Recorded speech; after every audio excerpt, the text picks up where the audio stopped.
Hello everybody, welcome back to my car. I like sitting out here because I can have the windows open and hear the birds, but on the other side of me I leave the windows closed and it kind of blocks out the traffic going by. It's not very peaceful in my yard, so plus it's comfortable sitting in here. I just like it. Anyway, enough about my stupid car again. Today, I wanted to make a comparison from 3 different perspectives on the same subject, or at least I think anyways. And that is what in the spiritual community is considered a dark night of the soul. Now, from a Christian perspective, the things that I've heard about this is, as soon as you start to pursue God and start to get closer to God, the devil is going to come knocking and he is going to throw everything at you and he's going to try to mess up your plans so that you'll give up and stop trying to pursue God. From the spiritual standpoint, it's called a dark night of the soul, which means that you kind of dive back down and revisit some of that crappy stuff that you've done from your past, because you have to go through it again on some level and feel it in order to let it go, so that it's no longer holding you back. It's no longer keeping you from your connection to the God spark that's in your heart. From an energy standpoint, the way I see it is, when you start pursuing your relationship with Jesus or with God or with the divine or the creator or whatever name you want to use, you start making affirmations, whether it just be through your thoughts or you actually speak out affirmations about, oh my God, I love my God, I love myself, I am joyful, I am wealthy, I am healthy, whatever your I am is. And like I said, you don't even have to say it out loud. Your thoughts have vibrations. So on an energetic level, that vibration is going out and it acts as a command, because your whole entire body is energy. It's just vibrating either at a slower or faster. Everything is slow, either dense, which is a slower vibration, which makes things solid, or faster, which is light, which is basically information. So what you're doing when you say these affirmations and you start feeling that joy and that spark starts lighting up in your heart and glowing throughout your body, it's sending a command to every part of you to say, okay, this is what we've decided. I am light. So in response to that, everything that is not that is within you, stuck in your energy somewhere, comes to the surface, because in order to make that statement true, you have to face this crap and get over it. Recognize that it's just stuff that happened.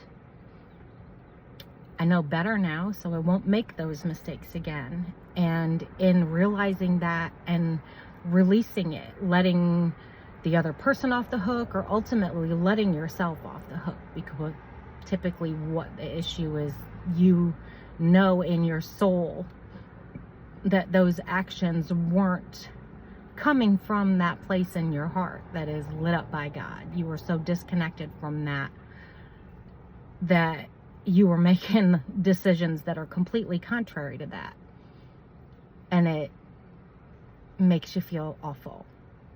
And you hold on to that until you don't. And once you realize that you don't have to, it was all part of getting to where you are right now, and you can put it down.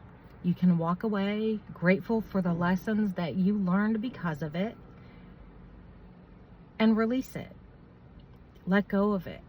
And when you let go of it, it frees up space for more of that joy to fill your body. It's kind of like a dimmer switch on your light in your house. When you're not really paying attention and you're not pursuing your relationship with God, with the divine, with the creator, with the great I am, whatever name you want to call it, it's dark. The lights are off. there's nothing. But then you start to get a little bit of just a little itch. Like, is there something more out there? It feels like there's got to be something more than this. It can't just be get up, turn on the coffee maker, jump in the shower, wrestle the kids into their clothes, make sure everybody has everything, hope to God that your clothes match and there aren't any stains because you didn't have a second to look in the mirror, and you don't, it's probably better off anyways because you don't like what you see when you do look. There's got to be more than that. Starts to come into your mind and you start to question, and that sets the ball rolling. At that point, the dimmer switch gets turned just a little tiny bit. You can just see a little bit of a glow in the room. And then you start to notice, oh, so it looks like a lot of large objects in here. So you start walking around and you're clunking into them, and one by one you move those out of the way. But as you move those out of the way, the dimmer switch gets turned up just a little bit more. So there's a little more light showing and a little more crap showing. That stuff that's been stuck in there from when that kid in 2nd grade called you fat, or when your ex-husband said you were a fat frizzy-haired bitch, or what, you know, whatever it is. One of those is an example from my childhood, and one might be, I don't remember, who cares. Whatever it was that you're holding on to, things that you personally said or did, that you need to come to grips with and recognize that it's not still happening. If in that same circumstance today, you wouldn't make the same decision, and let yourself off the hook for it. You're not that same person.